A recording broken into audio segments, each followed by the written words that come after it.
মানুষ তিন কারণে বয়স থাকতে বৃদ্ধ হয়। তিনটা কারণে হযরত আলী রাদিয়াল্লাহু তাআলা আনহু থেকে বর্ণিত। তিন কারণে মানুষ বয়স থাকে। আপনার 40 বছর 50 বছর বয়স হয়েছে, কিন্তু মনে হইব আপনার বয়স 70। তিনটা কারণ হলো, এক নাম্বার কারণ অকারণে রাত্র জাগা। আছে না মানুষ সারা রাত্র জাগলো, আবার সকালে উঠে আবার সংসারের কাজে লেগে পড়লো।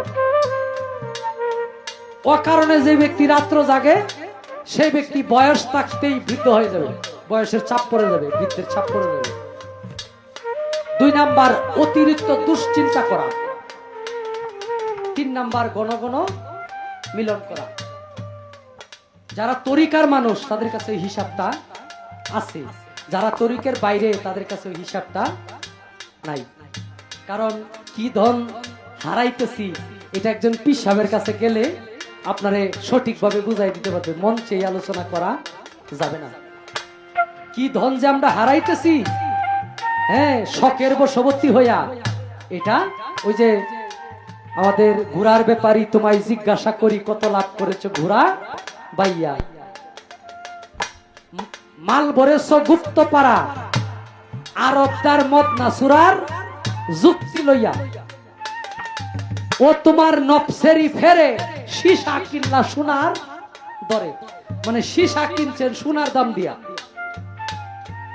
যারা এটা বুঝেন এবং বুঝতে চান, একজন ভালো দক্ষ পীর সাহেব যিনি সুফিবাদের উপরে যিনার জ্ঞান ভালো, ওনার কাছে যায় বিষয়গুলো জানবেন, যেটা থেকে আমরা বাঁচতে পারি কেমনে। হ্যাঁ, এটা করতে হবে। এরপরে ওইটার কিছু হিসাব নিকাশ আছে, যেখানে আমার মা বোন আছে, আমি আলোচনাটা করতে বাধ্য নয়। যাই হোক, যার যার গুরুর কাছে গিয়া ধন সম্পদ চাইেন না, কইবেন যে বাবা আমার দেহটা রক্ষা করার জন্য কিছু দেন। ধনে আপনার পাপের বোঝা বাড়ে। আজকে যে টাকা আমারে দিলেন, ওই টাকার দায়িত্ব কিন্তু আল্লাহ আমারে দিছে। এই টাকা কোন কাজে ব্যয় করবো আল্লাহ দেখবো হিসাব। যদি খারাপ কাজে ব্যয় করি, আপনার টাকাটা আমার কাছে দায়িত্ব দিছে, হয়তো এখান থেকে 50,000 টাকা নিয়ে যাবো, 50,000 টাকা কোন কাজে ব্যয় করব এটার হিসাব আল্লাহ নিব। এই কারণে আমি যদি ভালো কাজে ব্যয় না করতে পারি, আমার পাপের বোঝা ভারী হয়ে যাবে। অতএব টাকা পয়সা লাগে না ভালো থাকতে, মনের সুস্থতা দেহের সুস্থতা হইলেই এক বেলা খাইয়া ভালো থাকবেন। কি কর 100 কোটি টাকার মালিক দেখবেন রাত্রে একটা রুটি খাওয়ার হুকুম দিছে ডাক্তার। এই যে হাজার হাজার কোটি টাকা খাইতে পারে না, আর এক বেড়ায় সারাদিন কুদাল কাম কইরা গলা অস্ত্রী বইরা খাইয়া ঘুমায়। এই লোকের বাড়িতে প্রতি মাসে মনে করেন যে 2 মণ ধান বেশি লাগে, আর ওই বেড়ার বছর যায় 2 মণ ধানের চাল দিয়া, যে বেড়ার কোটি কোটি টাকার সম্পদ। তাইলে ভালো থাকতে টাকা পয়সা লাগে না, মনের সুস্থতা দেহের সুস্থতা হইলেই ভালো থাকা যায়।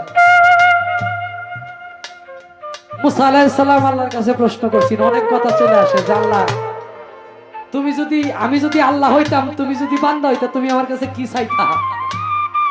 কয় না, এটা সম্ভব না। কয় যদি হইতা, কয় আমি আগে দেহের সুস্থতা চাইছি, আমি দেহের সুস্থতা চাইতাম আল্লাহর কাছে। এটা সবচেয়ে বড় নিয়ামত। একটা মানুষের সুস্থতা হইল পৃথিবীর মধ্যে সবচাইতে বড় নিয়ামত। এর উপরে কোনো বড় নিয়ামত তার জন্য হইতে পারে না।